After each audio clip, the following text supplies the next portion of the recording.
Audiobook Always Visible, Another Prayer for the Dying Horror Genre, by Vitaly Ivolginsky. Based on the motion picture Omen IV, The Awakening.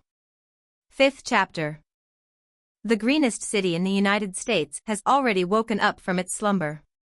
From early morning on the streets of glorious Portland, were already coming into their own the automobiles, unofficial, but recognized by all citizens kings of the streets. In addition to motorists, shopkeepers also did not luxuriate in their beds for long and were already going to work. Galbraith stood near the grocery store window and, out of boredom, stared at the sign, on which the hand of an unknown artist was somewhat garish, but quite plausible depicted sausages and cheeses, next to which lay a single tomato and a head of cabbage.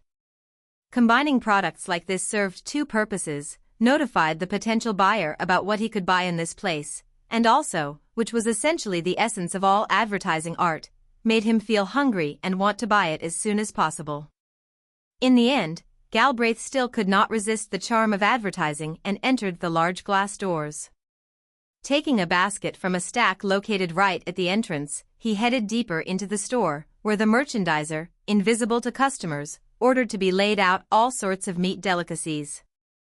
Wandering between the shelves, Galbraith shrank a little from the chill in the room. Air conditioners were running at full capacity. He wasn't particularly afraid of catching a common cold, but still, with his neck wet from sweat, he couldn't say it was very pleasant to experience such a temperature difference. Despite the rich assortment presented in this grocery store, Galbraith could not find what he was looking for. He just needed a quick snack on the go with some tasty sandwich, but this shop, unfortunately, only offered food for eating at the home table with the family. Therefore, Galbraith, regretting that he had wasted his time visiting this place, put the basket near cash register and was preparing to leave, when suddenly his attention was attracted by an obese person standing near the department where nuts were piled high in plastic crates. This man, dressed in a gray demi-season raincoat that went down to his knees, looked around furtively and, scooping up a handful of peanuts with his palm, stuck his hand into his bottomless pockets. Galbraith, being a police inspector, could not help but ignore such a fact of violation of the law. He exchanged glances with the salesman, a young guy who stood behind the counter with a bored look. After that, he quickly approached the lawbreaker and, trying to give his voice as steely an expression as possible, said, "Come on, young man, show me what's in your pockets." Young man looked about 10 years older than Galbraith himself, but the essence of this appeal was to catch the criminal by surprise. That the inspector was completely successful. Fatso in raincoat turned around in shock and stared at Galbraith with his tiny eyes, which seemed to be trying to hide among the folds of fat on his wide face. "Who are you to say that?" A man caught at the scene of a crime tried to hide his fear under the guise of rudeness. "It doesn't matter," Galbraith answered calmly. "Please put the nuts back." "What nuts? What are you talking about?" Fatso took a step back, still holding his hand in his coat pocket. "I don't want to use force, so I look forward to your conscientiousness," Inspector said without raising his voice. Corpulent and clumsy man cowardly leaned his back against the rack of canned goods standing behind him. Tin cans crashed onto the concrete floor of the store, and the pick peanut almost slipped on a can of canned pineapple. "What do you need from me?" Losing his composure, exclaimed the man in the raincoat, balancing on one leg. Instead of answering, Galbraith pulled out his police identifier from his bosom and involuntarily smiled when he saw how the face of the fatso, who was able to maintain his balance in the midst of scattered canned food, stretched out. Realizing who he had to deal with, he put out this unfortunate handful of roasted peanuts from his pocket and was about to leave, but Inspector's imperious cry "Stop!" made him freeze in place.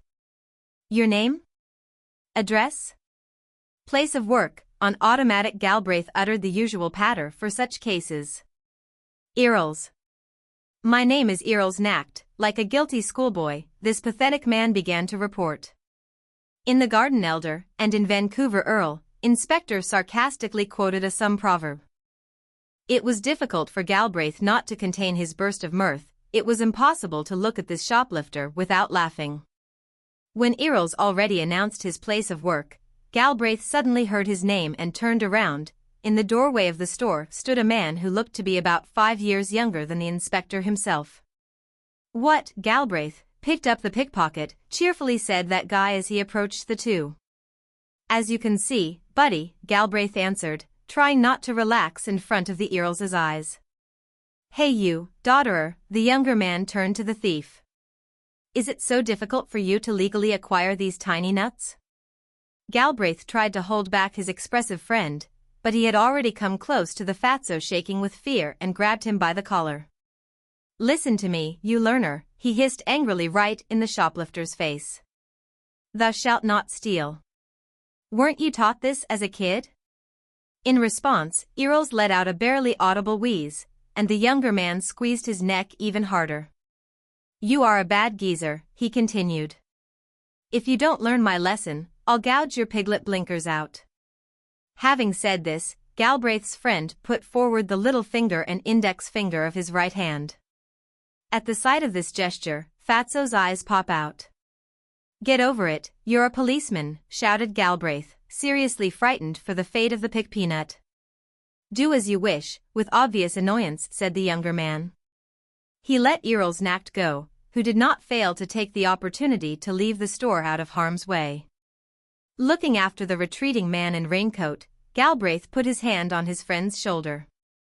"God is with him, Farkraut. Of course, I didn't let him commit the theft, but I didn't intend to put him in prison either.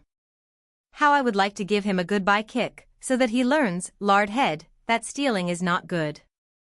There was an inner strength in the calm voice of this man. Like the tiger, lord of the jungle, Inspector thought involuntarily. "You really mean that?" Galbraith pretended to take these words at face value. "I was joking," Farkraut immediately relaxed. Leaving the chilly room of the grocery store, Galbraith could not help but glance at the salesman. The guy behind the cash register had an expression on his face that was somewhat similar to the one viewers have in a cinema when something action-packed happens on the screen. Apparently, he had never witnessed the spectacle of a shoplifter getting what he deserved before. "Take a look at this," suddenly he heard his friend's voice. Farkraut pulled a newspaper from his pocket and handed it to Galbraith, who immediately took it in his hands. "Why are you showing me?" Inspector looked at him questioningly. "Most recent news," Farkraut interrupted him. "Don't blink your eyes, do read what and all will be clear." Galbraith skimmed the text. The story about the accident, presented with characteristic journalistic pathos, after which a seriously injured accident victim was taken to the hospital, did not make any impression on the man. "Somebody crashed his car, what is so important?" Inspector asked, raising his slightly disappointed eyes to his friend. "And you just look at his surname," Farkraut pointed his finger at the newspaper. Galbraith read it a little more carefully. The victim was a druggist, whose last name is only 2 letters different from the name of certain English city. "Huh, what does it matter? I've never met the man." "Well, but I've know him. Not in a friendly way, of course, but out of duty. Do you remember, 2 years ago I went out of town to detain one infantile guy?" I recall something. You told me then that the matter was quite dirty. What else could there be to do with a little child?" And Galbraith remembered. Yes, there was a case. Their police department received a complaint from the suburbs that the neighbor of a certain pharmaceutist was suspected of harassing his minor daughter. Then they sent a van with 5 policemen there, and also was assigned Inspector Farkraut, with whom he was now having this conversation. Well, yes, the bastard was detained, so what? Galbraith still could not understand what his friend was so excited about. It just seemed strange to me that some time after this girl's father had an accident. "Ah, you go with the mysticism again. Some kind of spirit, you once said." "The spirit of vengeance, yes," his friend nodded. "But I think you should visit this gentleman. Do you want me to drop my everything case and go to the hospital?" "Don't lie, you haven't been busy for the last week," Farkraut rightly noted. Galbraith had to agree with this statement. "Okay, all right, for old time's sake. But, let me ask you, what benefit will you get from what I tell you upon my return?" "Benefit? To be honest, I don't really understand it myself. I have this feeling in my heart, you know. Farkraut, unable to express his thoughts in a form understandable to his friend, shook his hand and, saying goodbye you break a leg, crossed the road and went into a small cafe. Apparently, he wanted to refreshment his parched from excitement throat. And Galbraith, sending him a look full of bewilderment, stood with his back to the wall of the grocery store and began to carefully study the newspaper. After studying the note about the accident, he memorized the address of the hospital where the victim was taken and went out to the busy highway. Galbraith thought about what had caused Farkraut's anxiety. He perceived his friend's words about a certain spirit of vengeance as mystical nonsense, which he himself would never have believed. There's clearly something else going on here. Galbraith soon decided that it was better not to puzzle over what was beyond his understanding. He simply told himself that perhaps he simply did not have the necessary information, and it was from this circumstance that this halo of mystery stems. Therefore, not knowing what else to do, Inspector decided to strike up a conversation with the taxi driver, but little came of it, because the driver he came across was somewhat gloomy and not particularly willing to chat with the passenger. Therefore, Galbraith, who in response to his leading question about the weather received only a dry "I'm alive and that's the main thing," decided that it would be better to just look out the window. Finally, the car brought the inspector to the Portland Adventist Medical Center, where the pharmaceutist injured in the morning accident was located. Galbraith paid the taxi driver and headed to the front doors of the hospital. A woman dressed in the uniform of a Sister of Charity immediately ran up to him. "Sister, do you know where placed Mr. Yonce?" Inspector turned to her. "Do you mean the one who was hurt from the crash this morning?" asked the woman. "Yes, right, of course," Galbraith said impatiently. "He was assigned to the surgical department, on the second floor." "I humbly thank you, sister." "Wait, today is not a reception day." Galbraith showed her his police identifier and walked decisively into the hospital. The Sister of Charity followed him with silent dissatisfaction. Going up to the second floor, Galbraith met some doctor and asked him so that he would tell him in which ward the person he needed was lying. Doctor, telling the inspector that disturbing this patient is extremely undesirable for his health, walked him to the necessary door and putting a finger to his lips, apparently it was a sign that Galbraith does not decide to raise his voice in the ward, let him inside. Galbraith saw a huge and stocky no longer young man, lying under a white blanket.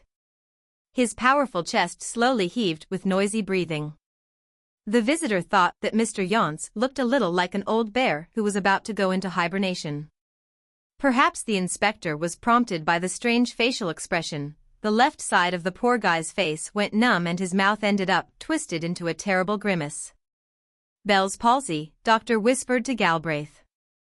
Inspector did not even turn towards the medic. Instead, he quietly approached the hospital bed, trying to step as quietly as possible. Mr. Yonce, trying not to raise his voice, he turned to the man lying on the bed. "I'm with the Portland police." "Police." Suddenly the deep bass of patient was heard, who, without blinking, continued to look at the ceiling. Galbraith expected to hear at least something else from him, but, apparently, Mr. Yonce simply reacted to this exciting word and automatically repeated it. After standing like that for a minute, the visitor turned and left the ward. "We will try our best, but at best he won't really think straight," said the doctor. In fact, he was not seriously injured, no injuries were found on his body, but he had serious problems with his mind. "Can I call from here?" Galbraith interrupted this tirade of little interest to him. "Yes, of course, the telephone is at the end of the corridor." It was clear from the doctor's voice that he was pleased to know that the policeman had already finished his visit and would soon leave the hospital. Galbraith walked up to the phone, wondering as he went where to call him so that Farkraut could definitely answer him. He's definitely not at home right now, he hardly needed anything at the police department right now. In the end, he decided to call the cafe where, as he remembered, his friend had gone after their morning meeting.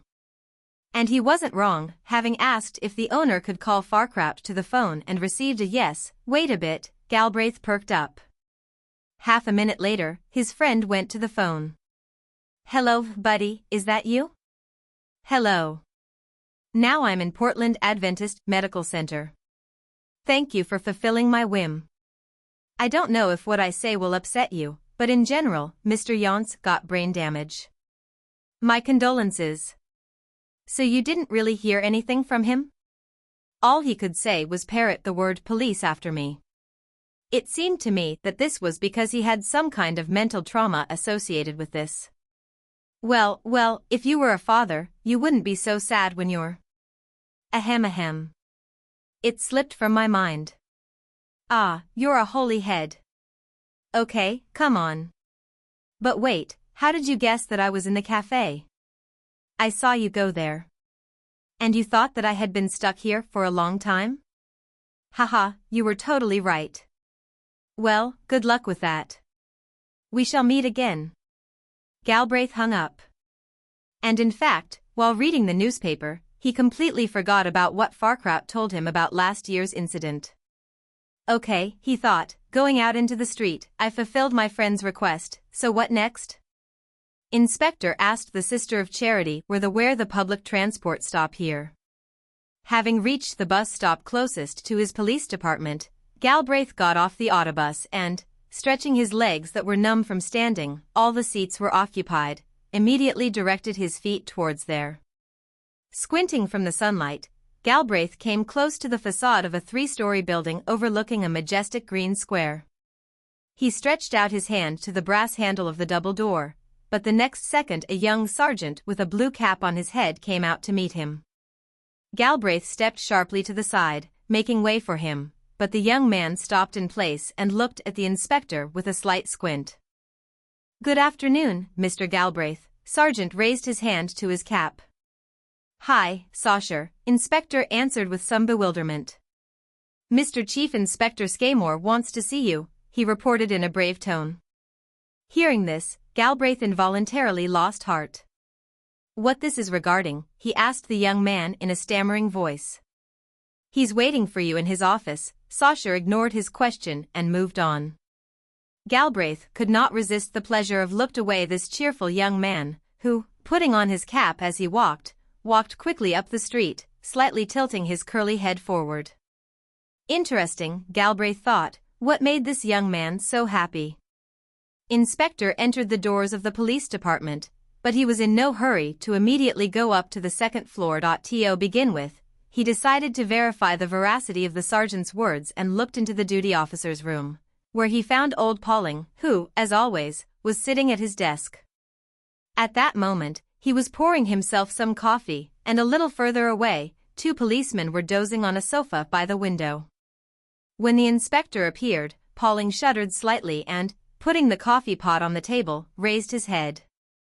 Excuse me, does Mr. Chief Inspector Skymore really need me now? Galbraith asked the old man. Of course, answered duty officer. Have you forgotten that today is a meeting on the Farkraut's case? What? Hearing his friend's name, Galbraith perked up. Everyone else is already in the chief inspector's office, only you is missing. The old man blinked his eyes. Why didn't anyone warn me about this in advance? I wanted David to notify you, Pauling had in his assistant. But Mr. Chief Inspector Skymore persuaded not to disturb. Galbraith did not listen to the old man to the end and left the duty officer's office. Wow, Skymore did not specifically warn him in advance about the important meeting. It seems that Mr. Chief Inspector wanted to make his employee look like an idiot, who is supposedly always out of work. Galbraith ran up the stairs to the second floor and first ran into his office. The disorder that reigned on the desk indicated that the owner of the office had not touched his papers for several days. But the inspector didn't care about that. Taking off his light gray jacket, he hung it over the back of his chair and, straightening his tie, went back out into the corridor. Approaching the door to the chief inspector's office, Galbraith hesitated a little. Taking a breath, he knocked quietly and, carefully opening the door, stuck his head inside. As might be expected, Mr. Chief Inspector Skymore himself sat at the head of the mahogany desk. He was about 50 years old, but his neatly combed back black hair and carefully shaved face made him look younger. Under his strict black frock coat one could see a white shirt front with a coffee-colored tie. Scaymore did not seem to notice Inspector entering. He didn't even take his eyes off the open folder in front of him. He just raised his eyebrows slightly and flipped through the page, as it was clear this document aroused his interest. Galbraith shrugged and walked towards the long table, on which stood a decanter of water and 4 glassful. He pushed back his chair and was about to sit down, but at that moment Mr. Chief Inspector took his eyes off the documents and signaled to everyone present to get up from their seats. The rest of the meeting, who were Inspector Farkraut, Medic Maurice and young Lieutenant Nilison, immediately obeyed. Scaymore rose from his seat and, coughing politely, spoke. "So, gentlemen," he raised his anemic hand.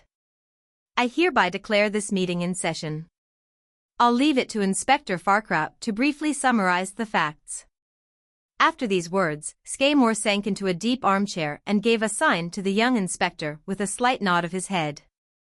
Farkraut pulled his black leather briefcase from under the table and, opening it, pulled out a thick folder. Galbraith accepted a hefty stack of snow-white A4 sheets from his friend's hands and began to look at them. They were covered from top to bottom with typewritten text, and the printing ink had not yet dried and therefore smudged a little under Galbraith's fingers. Everyone else also received a stack of papers, and Farkraut, having finished the distribution, returned to his place and stood next to the chair. "Attention, gentlemen. Don't rush to read these papers," said the inspector, noticing how Medic Maurice began to flip through the pages impatiently. Everyone present took their eyes off the stack of papers lying in front of them and stared with interest at the young inspector. Galbraith couldn't help but notice how Farkraut bit his lip and became embarrassed when stout Maurice yawned noisily, covering his mouth with his hand. "So," he began a little hesitantly. "On the agenda we are dealing with one case. The papers I gave you are a photocopy of the drafts of my material, which I am writing as part of my investigation. Now I want to briefly convey to you the essence of this case, and you will become familiar with the details at a time convenient for you." After these words, Farkraut extended his hand to the decanter standing in the middle of the table and poured himself a full glassful. After drinking the water in one gulp, the inspector put it on the table and, wiping his lips with the back of his hand, looked around at those gathered attentively. It all started around the beginning of July. The first death was recorded 5 days after Independence Day of the United States of America. "You forgot to mention where this took place," Medic Maurice interrupted him. Farkraut gave the fatso a dissatisfied glare and continued. "Especially for Mr. Maurice, I will explain that all 4 cases occurred in different places in our city. First, I will tell you the names of the victims: Theodore Beckel, Penelope Conway, Alexander Obrant and Dennis Lang." Galbraith noticed that when Farkraut said the third name, there were notes of hostility in his voice, as if he were talking about some base and despised person. After listing the names, his friend returned to his usual impartial tone, but the inspector felt how difficult it was for him to control his anger. "Before starting the story, I am obliged to make a small digression. I would never have united these 4 cases under the same roof if not for one curious fact: the names of all the victims were of Greek origin." Having said this, Farkraut took a breath, as if gathering strength. Maurice twisted his mouth and said with noticeable irritation, "You're talking about your supernatural rubbish again."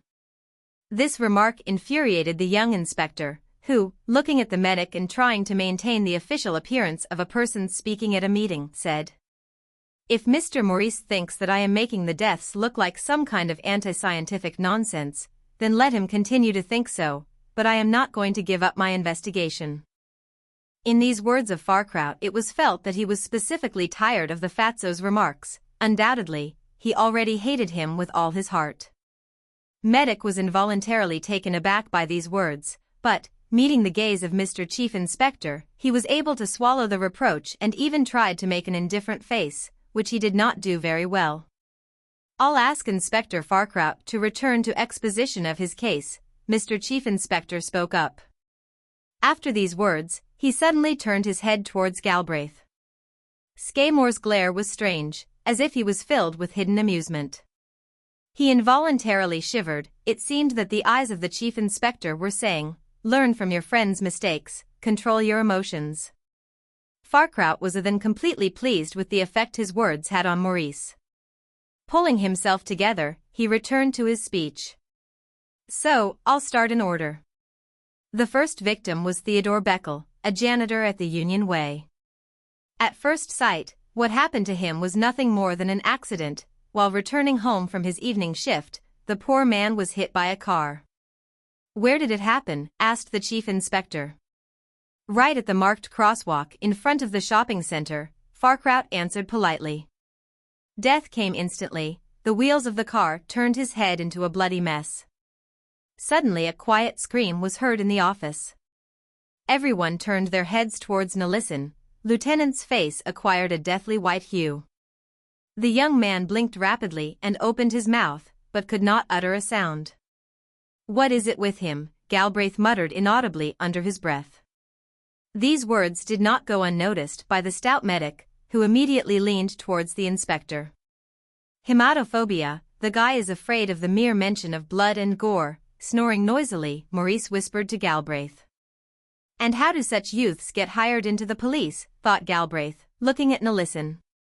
The young lieutenant was finally able to control himself and, swallowing his saliva, looked up at Farkraut, whose face showed that he was extremely dissatisfied with the young man's reaction. Here Mr. Chief Inspector Scaymore spoke again. "How did you manage to identify the body?" He turned to Farkraut.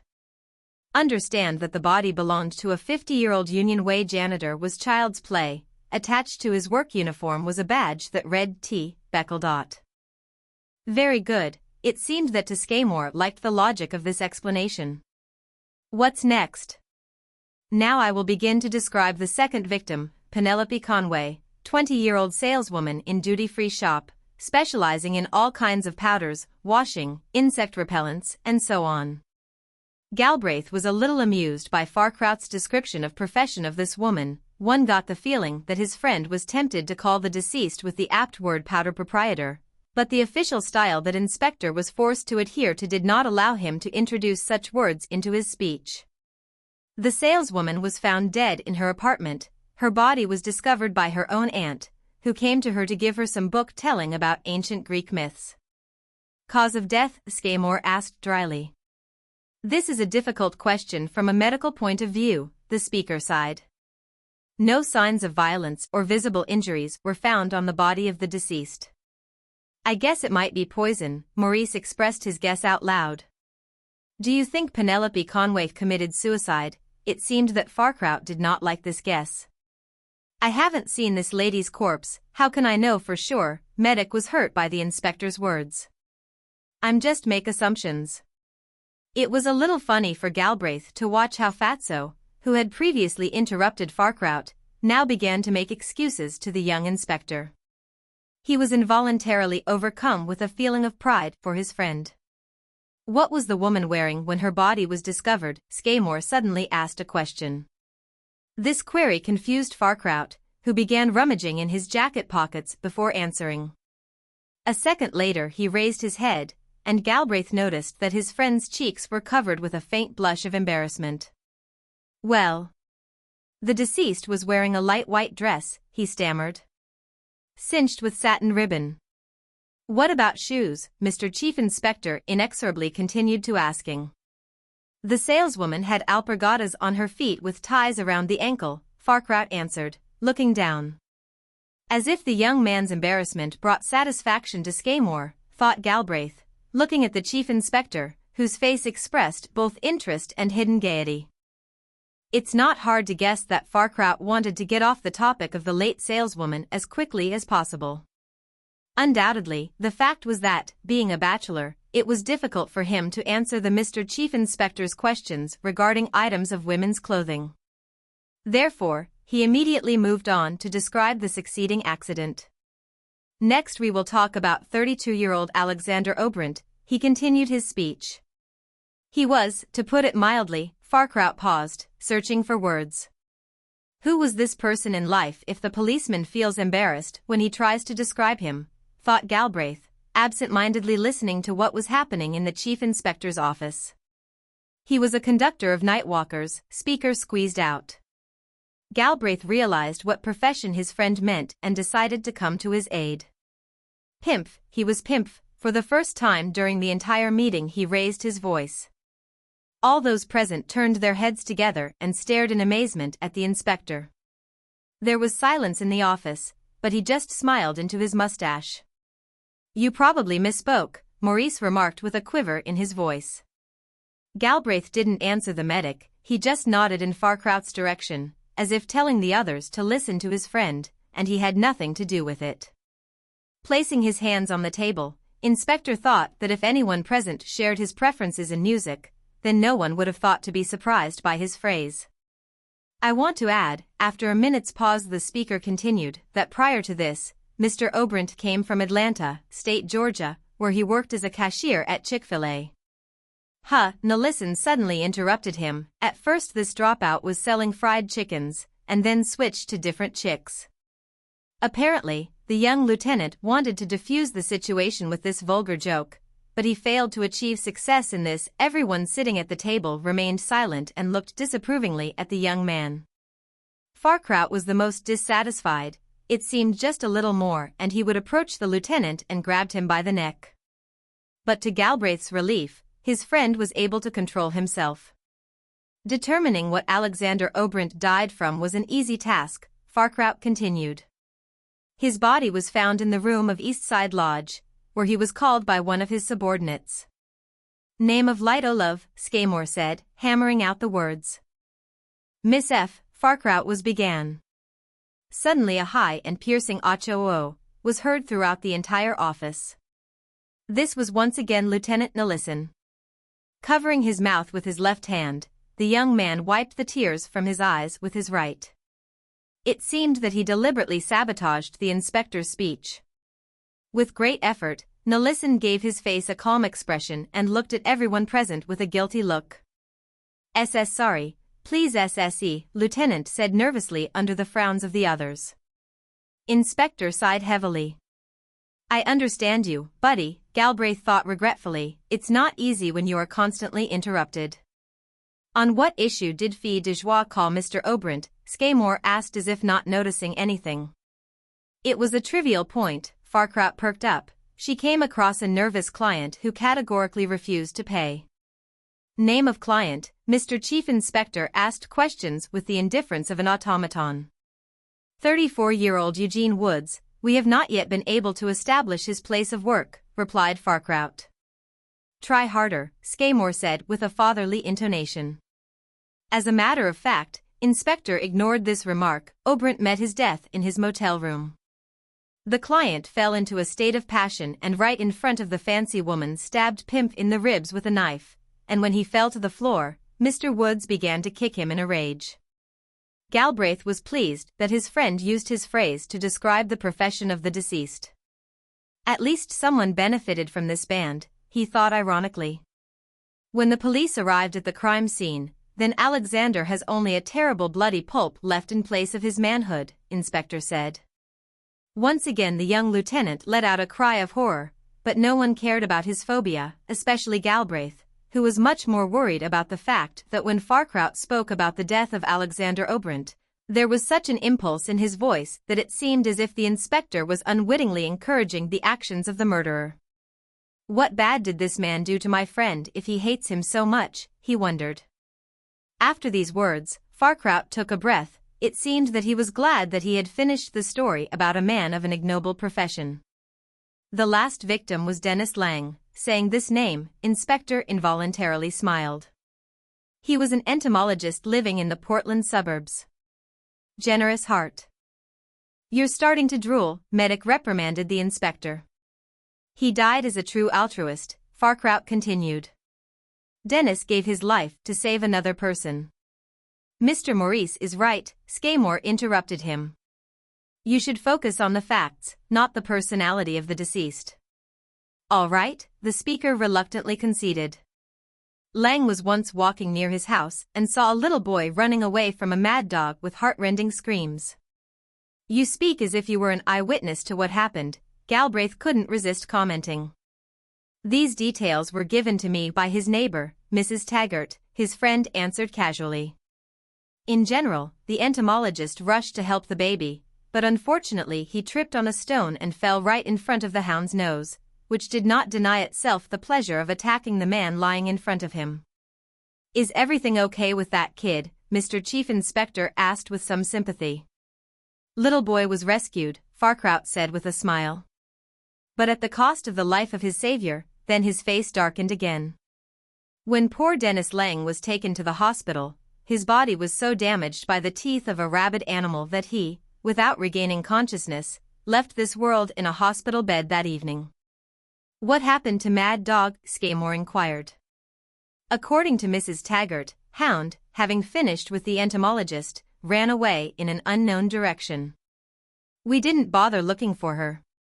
Of course, because our smaller brothers stemming from garbage, Galbraith could not resist." "You forgot that a dog can have an owner." Farkraut looked at his friend. "Never mind," the inspector shrugged him off. After these words, he turned his attention to Nilison. The story of the cruel death from the teeth of an animal impressed the lieutenant, and the young man sat, embarrassedly staring straight ahead. Galbraith himself didn't notice and felt pity for him. It must be difficult to work in the police with a fear of blood and listen to details regarding human deaths. Farkraut, having finished his speech, poured himself some more water from the decanter and, having drained the glassful, looked at his listeners with an attentive glance. Most kept a straight face, and even Nilison came to his senses and raised his head up. Then Mr. Chief Inspector Skidmore rose from his seat. "Well, gentlemen, I hope Inspector Farkraut's story gave you an idea of the kind of case our police department was faced with," he proclaimed. "Now it's time to give your comments on this matter." The first person to speak out was Maurice. Kneading his temples with both hands, Medic rose from his seat and, looking at Farkraut, declared. "I have been practicing criminal medicine for 15 years now," he began with barely concealed contempt. "But I can't overemphasize how Mr. Farkraut managed to put together four completely different deaths." Inspector, with his hands folded behind his back, looked at the stout man with hatred. "I state," continued Maurice, "that death by rabid dog bites and death under the wheels of a car, of course, there are similarities in that they are accidents, but—" The medic was unable to finish his speech. "I'm disgusted," Farkraut rather rudely interrupted him, "when people don't look before they leap. How dare you speak to me in this manner?" Fatso's face became red and he clenched his fists. Mr. Chief Inspector raised his hand to calm his angry colleagues, and then the unexpected happened. Farkraut, losing his composure, rushed to the exit from the office. Galbraith turned around and saw his friend, loudly slamming the door, disappear into the corridor. "It's their own fault, shouldn't have interrupting him," thought Galbraith. Skidmore rose from his seat and placed both hands on the table. "With the departure of the man on whose case we have gathered in this office, I think I can call the meeting officially closed," he stated in a deadpan tone. These words from Mr. Chief Inspector Skidmore served as a sign to everyone who was still sitting at the table. Stout Medic pushed back his chair noisily. Muttering something under his breath about ill-mannered youth, Maurice walked away. Young Lieutenant Nilison followed him out. Galbraith, watching them both go, was in no hurry to go out. He poured himself some water from the decanter and, slowly, drained the glassful in small sips. Only after that did he move towards the exit from Chief Inspector's office, glancing out the window along the way, behind which the sun was shining brightly. Thinking about what made Farkraut so angry about Medic Morris's words, the inspector walked towards the subway station, for it was the shortest way to his home. The sun was already shining in full force in the sky. After all, it was already noon. Galbraith went down the steps and, feeling pleasantly cool, joined the thick influx of people. Then, stopping at a marble pillar, Galbraith, waiting for the train, began to look at the others waiting. He didn't know who he was trying to find among these clerks returning for lunch, mothers with children and so on, but he just wanted to really feel that he was in the crowd. Loneliness was not something for him that would make him lose his head, but sometimes Inspector wanted to be in a place with a large bunch of people. Apparently, this was the behest of the herd instinct, which at times broke free from somewhere in the basements of the mind of modern man. For the first time all day, Galbraith felt like it would be nice to take a drag. He walked away from the column and, looking for a place to sit, pulled out from his jacket pocket a pack of cheap cigarettes, which he always bought in large quantities through his friend the shopkeeper. Alas, all the benches were chosen by young couples, kids, and their mommies. Well, be patient, policeman, he grinned into his mustache and, raising the lighter to the cigarette, returned to the column plastered with advertisements. It gave Galbraith the feeling of at least some kind of foothold, and he felt a little uneasy standing in front of everyone else waiting. With pleasure, the inspector inhaled pleasantly smelling tobacco smoke into his mouth. Oh yeah, he thought, how good it is that the laws of the state in which he lives have not yet prohibited smokers from indulging in their enjoyments underground. And in general, he continued to think to himself, it's a little funny that the government, with almost manic zeal, imposes bans on the distribution and use of drugs, but at the same time considers it absolutely normal to allow millions of shops selling alcohol and tobacco products to operate. But if a customs officer happens to find a tiny bag of heroin in the suitcase of some shy young man, then at least bring out the saints. Galbraith, who has been an inspector with the Portland Police for 10 years, believed that thoughts of this kind come to the mind of everyone who on the guard of the order. Oh tobacco, you the world, came out of his mouth accidentally. Certain old man standing at a distance from him suddenly twitched with his whole body and, casting glances filled with contempt at Inspector, headed closer to the place where the train was supposed to appear. Apparently, he was an ideological opponent against smoking, or maybe it just seemed to him that this mustachioed middle-aged man was crazy about cigarettes, since he said such strange catchwords. Galbraith didn't care about this. He, taking one puff after another, was simply killing time while waiting for the train. Finally to his ears came the characteristic sound of a subway train rushing along the rails. Galbraith slowly moved away from the column and began to wait for it to stop its movement. However, when the massive iron doors, emitting a loud hiss, helpfully opened the way into the carriages flooded with yellow light, the inspector had to stand at the cold stop for some more time, for he, as a male being, had the right by birth to give way to the better half of humanity. He watched as mothers picked up their babies and squeezed through the doors of the underground carriage. Very nice, Galbraith thought with sarcasm. He was very lucky to get on the subway just when mothers were rushing home, in order to instill in their children the habit from early childhood that during the lunch break they must sit down at the table and almost forcefully consume tasteless, but so healthy porridge. He understood that in his 31 years of life he could no longer remember what it was like to be a child, but, being an ideological bachelor, Galbraith did not particularly respect, or whatever, just despised, whole life in the family circle. When the inspector was able to enter the carriage and take a seat in the corner, he continued to think about it. Children, for flip's sake. Who are they? Ordinary people who, according to the law, have not yet reached the age of majority. Persons who, by the mere fact of their existence on this earth, bring a lot of trouble to both their parents and others around them. The smaller the creature, the more problems it brings, Inspector continued to think, looking at the tacky posters that were pasted on the walls of the carriage. It was funny for him to realize that the longest prison sentences imaginable were associated with these tiny beings.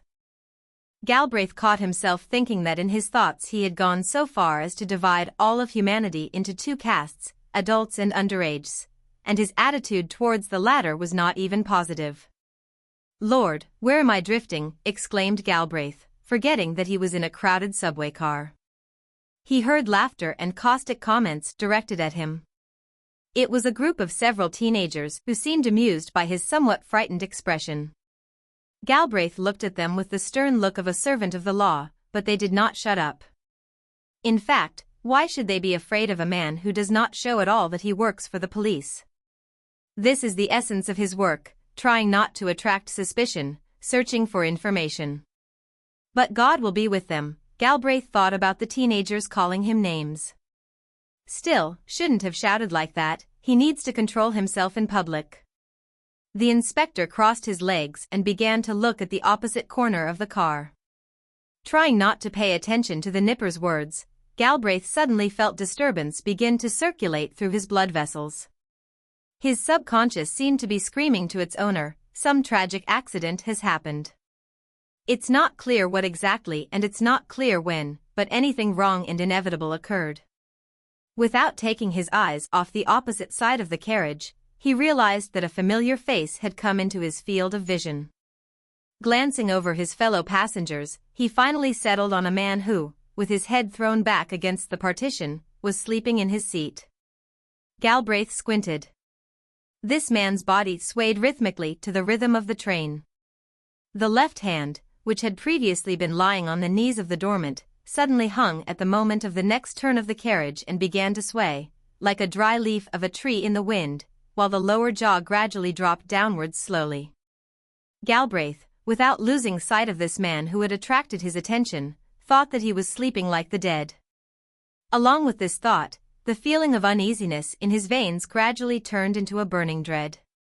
The inspector began to go over the moments of today in his head. How did it suddenly dawn on him, the face of this man, who at that moment was sleeping at that end of the carriage, he had already seen this morning in the ward at Portland Adventist Medical Center. Inspector felt as if someone had whispered right into his ear, "See him, really see him." Galbraith turned his head around. No, everything is okay. But in his mind, like an obsession, a strong desire arose to go up to this dormant, wake him up and, if he gets scared and runs away, rush after him. "Looks like somebody is having fun with me," he muttered quietly. At the same time, his common sense woke up, and gradually he was able to suppress this wacky wish in himself. And at that time the carriage had already stopped at the stop it needed. Galbraith stood up and, waiting for the mothers and children to come out, looked at the sleeping man. He, without opening his eyes, continued to sit with his mouth open. The inspector went outside and, rising to the surface, began to have a discussion with himself regarding this occurrence. Well, what would he have gotten if he had run up to this man? What, he would ask him, "How did you end up here, Mr. Yonce?" or would have him under surveillance? Neither one nor the other made absolutely no sense. Inspector reassured himself that it could all be that his depressed mood after the meeting was influenced by today's trip to the hospital, easy peasy. Galbraith, lost in his thoughts, did not even notice how he found himself on About Street. Here is the house, where he lives. 3-story building, made in English style. On the second floor of this house there was his cozy 2-room apartment. What else is needed for a police inspector who spends most of his time outside its walls? Having entered the house, he went up to his staircase and, stepping over the threshold, closed the door with a key, after which he did not fail to take off his shoes. Putting his feet into slippers, Galbraith decided that instead of the new patent leather shoes he bought a couple of days ago, it would be better to go to work tomorrow in good old leather loafers. Yes, they don't go particularly well with his strict gray suit, but that's completely not important. He's not going to a fashion exhibition, just to the police department. After an eventful day, Galbraith did not particularly want to begin studying the materials that were his friend distributed in the chief inspector's office. He just wanted to relax, so when he found himself in his own environment, he didn't waste time. Galbraith went to the kitchen and, filling a small enamel pan with water, put it on the stove. As he picked up the opened package of macaroni and cheese, he recalled with some annoyance the incident at the grocery store today. Well, what he needed to look for was not some pathetic sandwich, but this creation of the hands of macaroni and reek.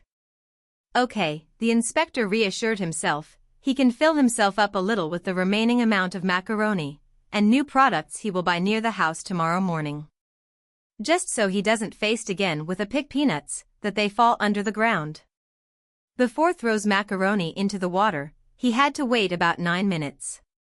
To avoid standing like a pillar at the stove, Galbraith went into the bedroom and, sitting directly on the carpeted floor, turned on the television.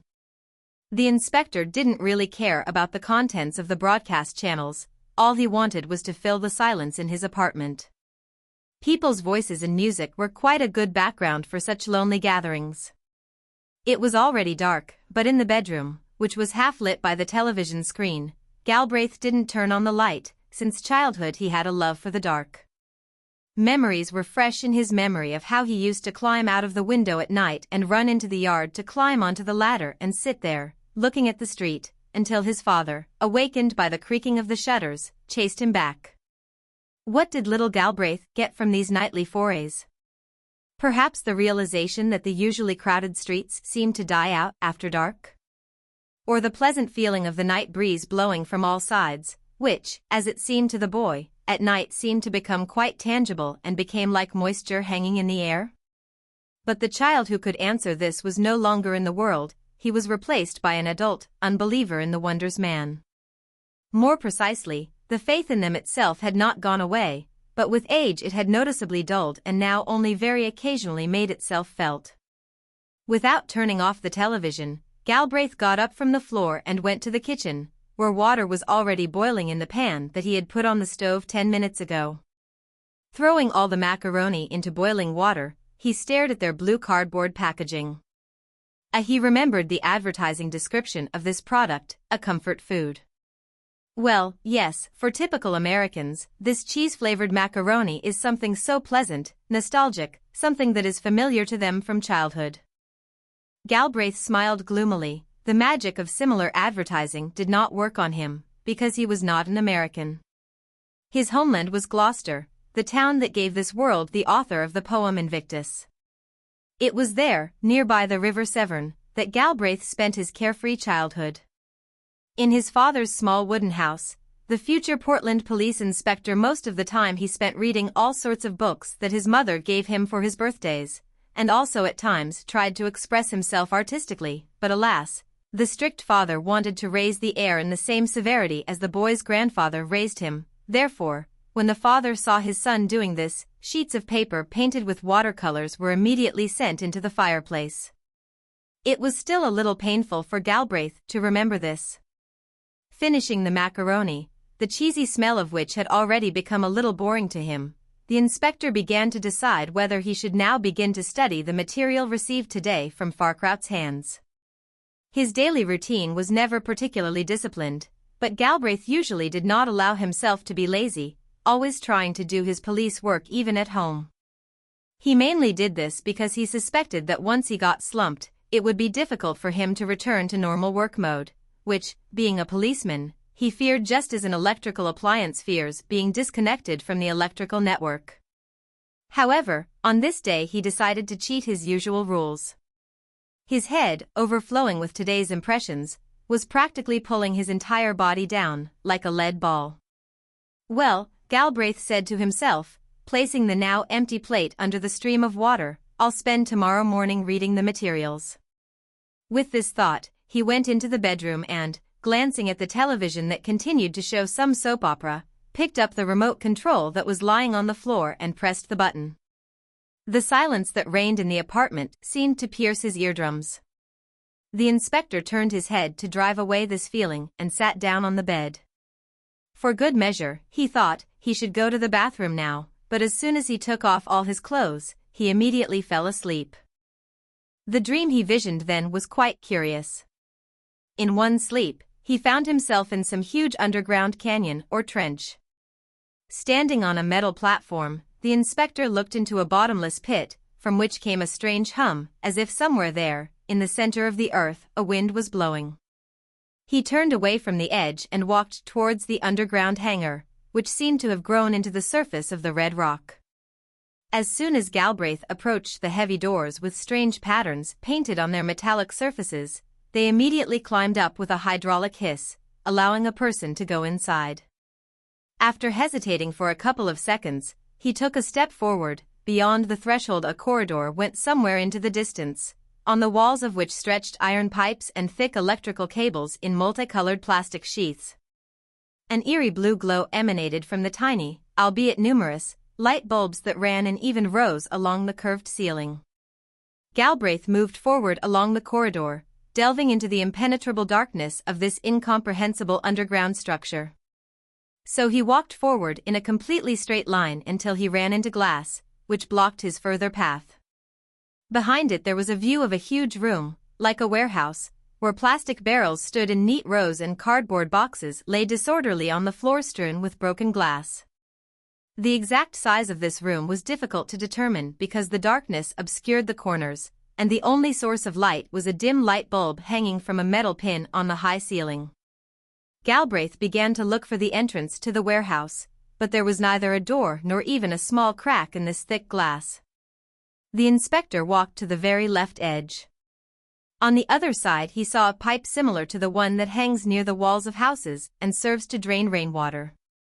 Even from behind the glass, Galbraith could hear a loud seething which, as he understood, was coming exactly from there.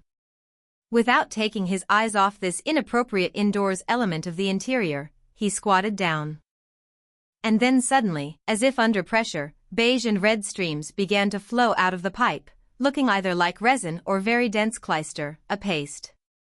They slowly flowed, like some kind of amorphous worms, from the black hole and fell with splashing sounds onto the metal gratings of the floor. Galbraith noticed that this clyster, reaching the floor, instead of spreading out in disorder, on the contrary, began to mix with each other and take on some more or less obvious form. He sat on his haunches and looked at this movement of an incomprehensible semi-liquid substance. This spectacle was both repulsive and captivating with its harmony. Soon this clyster formed something like paws with 4 fingers, the tips of which began to darken before observers' eyes, taking the form of short claws. How similar these are to dog paws, he thought. These limbs moved a little to both sides in order to make room for new streams of substance, which did not stop flowing with a disgusting sound from the pipe, which in Galbraith's mind began to be associated with the birth canal. A kind of grotesque birth of a strange baby, and Galbraith himself plays the role of obstetrician to this creature. Meanwhile, between the clysterkind already almost hardened paws, a new clod appeared, slightly extended forward. There were 2 small ledges protruding from the sides, looking a little like tusks. Suddenly this head jerked up, and its surface at the end was drawn inward. The creature was devouring its flesh. Galbraith saw how 2 rows of sharp teeth appeared in place of the burst skin. It turns out that the mouth of this strange creature was hidden behind a thick layer of outer flesh, and only by devouring its edge could the clysterkind begin to breathe. It was an extremely disgusting sight, but Galbraith suddenly experienced a strange emotion when the creature began to twitch its legs and shake its eyeless head to the sides. Clysterkind itself did not make a sound, but the pipe that gave birth to it, with a gurgling sound already familiar to Inspector, continued to spew out the material that made up the flesh of this newborn creature, which had already come to life and began to wriggle at the very end of this stream. He clearly wanted to go forward, but Begetterhim's soulless metal structure did not give him such an opportunity.